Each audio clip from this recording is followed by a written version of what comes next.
Hi everyone, welcome back to another episode of Wake&Tech. In today's video, I'm going to show you how to download Doordash application on your iOS device. Watch the video till the end and don't forget to subscribe to our channel if you've not yet. Press the notification bell so that you'll never miss another upcoming upload from us.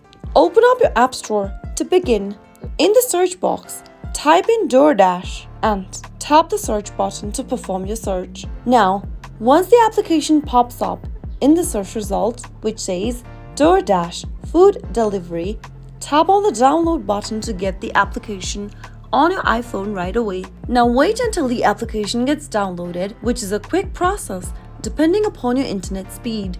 Make sure to have a stable internet connection connected to your device. Once the application is downloaded, tap on Open to launch Open Doordash application on your iPhone. Go ahead and continue logging in using one of the social sites and you'll be good to go. I hope you learned how to download the Doordash application on your iOS device. If the video was helpful to you, go ahead and give us a thumbs up. I'll be back soon with more videos like this. Thank you for watching.